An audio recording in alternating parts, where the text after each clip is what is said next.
Everyone, this is Divya Shivondopadhyay और आज आप लोग कर रहे हैं take it easy part 3 of research methodology.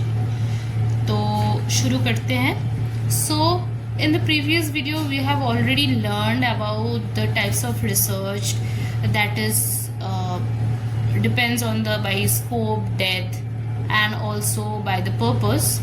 Now we will study the types of research on the basis of methodology.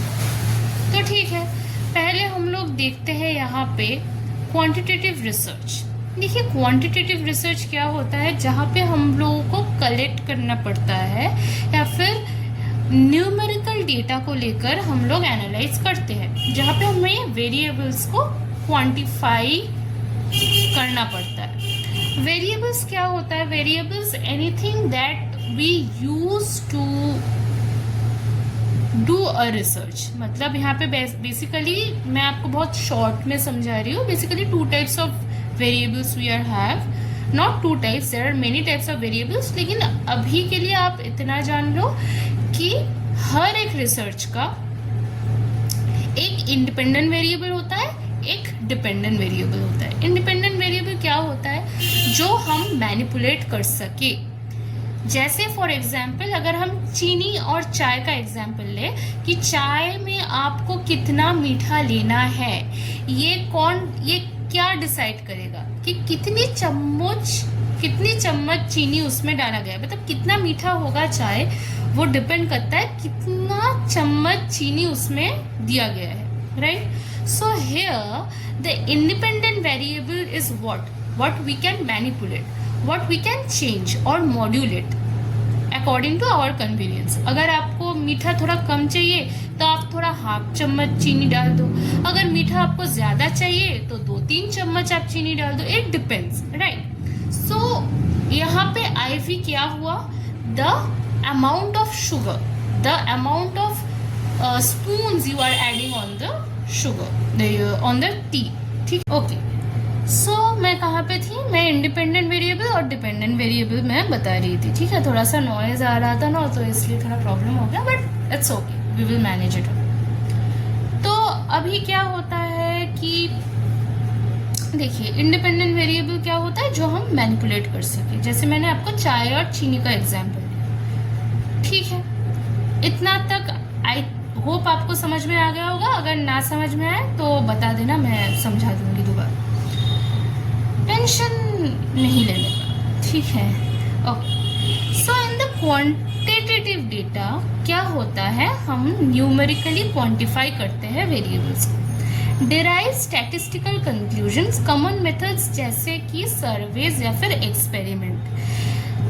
होता है ना कभी कभी हमारे यूट्यूब में भी ना सर्वेज आते हैं कि आपको ये चूज करना है, वो चूज करना है। अब किसी भी डेटा को, किसी भी, जैसे मुझे मीठा पसंद है, मुझे नमकीन पसंद है, अब हर एक का डेटा हम ऐसे करके तो एनालाइज नहीं कर सकते, उसको हमको क्वांटिफाई करना पड़ेगा टू अंडरस्टैंड दैट, ठीक है? फॉर एग्जाम्पल अगर मुझे रिसर्च करना है किसी चीज़ का, फॉर एग्जाम्पल मेरा इमोशनल वेलबींग कैसा है, नहीं मेरा इमोशनली वेलबींग तो बहुत अच्छा है, हम ऐसे तो नहीं कह सकते, हमें तो उसको क्वांटिफाई करना पड़ेगा, हमको उसको एनालाइज करना पड़ेगा। So to analyse and properly we can means, अगर हमको कंक्लूजन में आना है, अगर हमको उसको अच्छे से एनालाइज करना है, तो we have to quantify the numbers. That is, अगर आपको मीठा पसंद है तो 1 दबाए, 2 दबाए, ऐसे बोलते हैं ना, ताकि हम अच्छे से एनालाइज कर सके, ठीक है? आई hope you understand. Second is qualitative research. Qualitative research क्या होता है? जहाँ पे क्वालिटी चेक किया जाता है, वहाँ पे हम लोग क्वांटिफाई नहीं करते हैं, वहाँ पे MCQs नहीं होता है, वहाँ पे हम लोग ऐसे नहीं बोलते हैं कि क्वेश्चनियर्स फिल करो, आपको ये पसंद है, येस और नो में जवाब दो। क्वांटिफाई में येस और नो होता है, या एग्री या स्ट्रांगली डिसएग्री होता है, लेकिन क्वालिटेटिव में ऐसा कुछ नहीं होता। जैसे कि इंटरव्यू में हम लोग लोग क्या कैसे क्वांटिफाई करते हैं कि हाँ इसका मेंटल हेल्थ अच्छा है, ये नहीं है, 1 दे दीजिए, 2 दे दीजिए, ऐसा हम लोग नहीं बोलते। हम लोग जैसे इंटरव्यू लेते हैं, वहाँ से इंटरव्यू 1 या 2 जन का लेंगे फॉर एग्जाम्पल, वो जो बताएंगे वही उसी में से हम डेटा कलेक्ट करके हम फिर एनालाइज करेंगे, ठीक है। तो in the qualitative research what we will do, non numerical data है ये, किसी भी चीज को कॉन्सेप्ट समझने में या मीनिंग समझने में हम जनरली क्वालिटेटिव रिसर्च का यूज करते हैं। Methods include like interviews, focus group and ethnographies. Ethnographies क्या होता है, जनरली एंथ्रोपोलॉजी के जो लोग होते हैं वो एथनोग्राफी करते हैं, that is taking data from the people of different cultures. वहाँ पे जाके वहाँ की जो रीति है, रिवाज है, वहाँ का जो रहन सहन है, सब कुछ कलेक्ट करके फिर एनालाइज करना कि उनका कल्चर कैसा है, ऐसा है वैसा है। सोशल एंथ्रोपोलॉजी में जनरली आता है, तो दैट इज कॉल्ड एथनोग्राफी, किसी के कल्चर के बारे में अच्छे से जानना।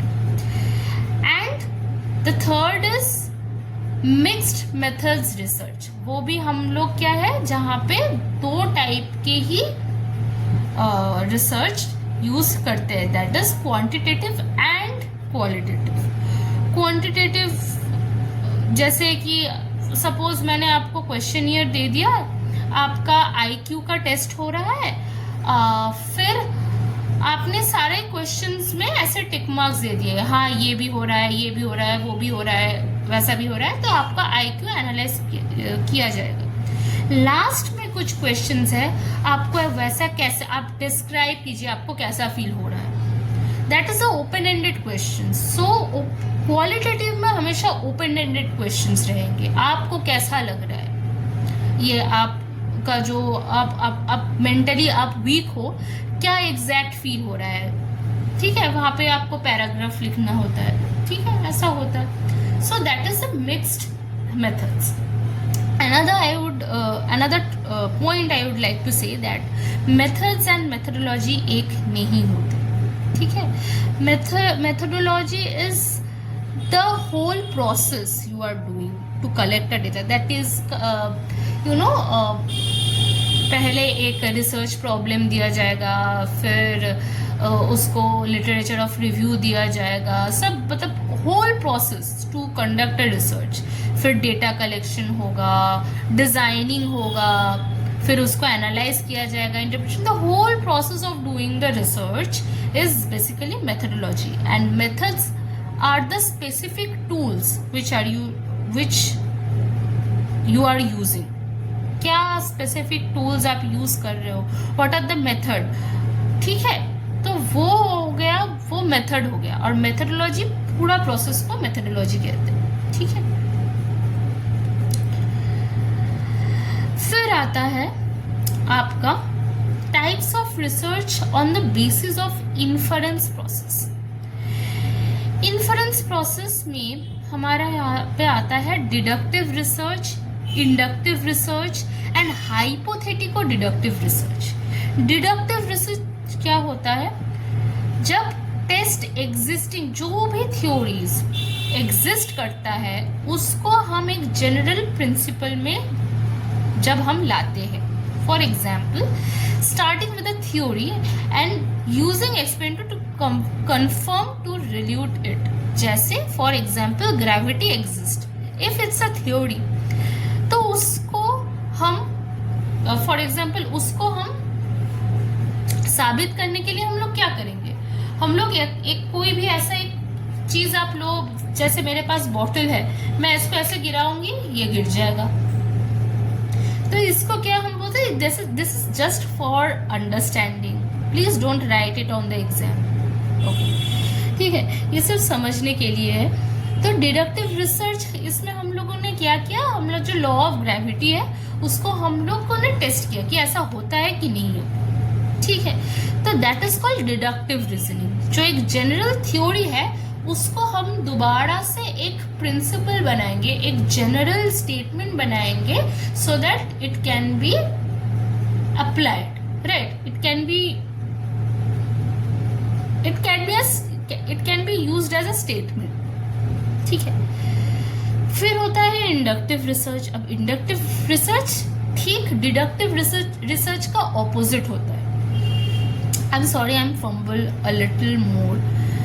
जनरली क्या होता है, आप तब फंबल करते हो जब आपके थॉट्स बहुत ज़्यादा होता है लेकिन आप उतनी जल्दी बोल नहीं पाते. ओके, सो प्लीज़ धीरे धीरे मैं आदत डाल रही हूँ कि ताकि फंबल ना हो. मैं धीरे धीरे बोलूँगी. राइट, मैं धीरे धीरे. Okay. Second is inductive research. Inductive research क्या होता है, develops new theories or generalizations based on observation and collected data, moving from specific observation to broader generalization. एक specific statement है. For example, क्या बताया जाए कि all dogs are animals. ठीक है, ये अगर एक statement हो गया. एंड ऑल एनिमल्स बाइट, ये भी एक स्टेटमेंट हो गया. Therefore we can say that all dogs bites. ठीक है, तो ये दो स्टेटमेंट को मिलाकर हम लोगों ने एक थ्योरी दिया कि ऑल डॉग्स आर बाइट्स. तो दोनों अलग अलग थ्योरी, दोनों अलग अलग स्टेटमेंट को लेकर हम लोगों ने एक थ्योरी दिया. तो दो स्टेटमेंट मैं दोबारा रिपीट कर रही हूँ. क्या होता है, ऑल डॉग्स आर एनिमल्स, ये फर्स्ट स्टेटमेंट हो गया आपका. एंड ऑल एनिमल्स बाइट्स, ये सेकंड स्टेटमेंट हो गया. Therefore we can say that all dogs bites. Right, तो ये आपका हो गया इंडक्टिव रिसर्च. हाइपोथेटिकल और डिडक्टिव रिसर्च क्या होता है, वहां पे हाइपोथेसिस आता है. पहले हाइपोथेसिस क्या होता है, एक अजम्पशन. ठीक है, कि फॉर एग्जाम्पल जैसे कोई भी चीज जब हम बोलते हैं ना, फॉर एग्जाम्पल अगर मैंने दो वेरिएबल दे दिया है. फॉर एग्जाम्पल कॉफी पीने से कॉफी पीने से क्या होता है, कॉफी पीने से नींद कम होती है. राइट, अगर हमने ये एग्जाम्पल दिया है, ये एक अजम्पशन हो भी सकते हैं, नहीं भी हो सकती है. ठीक है, तो हमारा दो टाइप के हाइपोथेसिस हो गए. ठीक है, तो हाइपोथेसिस के जब चैप्टर हम एक्सप्लेन करेंगे तब और अच्छे से समझेंगे. आप सिर्फ अभी इतना जान लो कि this is a statement of assumption, कि ये भी हो सकता है, नहीं भी हो सकता है. ठीक है, उस अजम्पशन को लेकर जब हम इम्प्लाई करते हैं एंड टेस्ट दिस प्रेडिक्शन, जब उस हाइपोथेसिस को लेकर कि कॉफ़ी के फॉर एग्जांपल ये हमारा अजम्पशन है कि कॉफ़ी पीने से नींद कम होती है. So this is a hypothesis and what we can say कि इसको हम रियल लाइफ में इम्प्लाई करेंगे कि हाँ, कॉफ़ी पीने से हम suppose I take a group, a sample of 10 to 20 peoples and I offer them coffee. ठीक है, दिन रात कॉफ़ी पी रहे हैं वो लोग. And then I test the prediction कि मेरी एजम्पशन सही है या नहीं. सीरियसली इसको मत लेना, ऐसा कुछ भी नहीं करने वाले. मतलब प्लीज़ डोंट ट्राई इट. ठीक है, ऐसा नहीं होता है. That is not ethical. So अगर हम लोगों ने 20 पीपल को ले लिया है and we are supplying the coffee, breakfast से लेकर रात तक सब कॉफ़ी पी रहे हैं सभी. एंड हम लोग फिर उनका नींद ऐसा फॉर एग्जांपल 1 month के लिए हम लोगों ने किया एंड हम टेस्ट करेंगे कि कॉफ़ी से नींद कम होती है कि नहीं. तो क्या एक एजम्पशन था कि कॉफ़ी पीने से नींद कम होती है, उसको हम लोगों ने अप्लाई किया, फिर हम लोगों ने उसको टेस्ट किया. So this is the thing what hypothetic और deductive research means. I hope you understand. और आगे की जो टाइप्स ऑफ रिसर्च है वो हम लोग बाद में करेंगे. Hope you guys like this video and my explanation, and don't forget to subscribe our new YouTube channel. The link is given on the description, and also don't forget to follow our Instagram page. Okay, bye.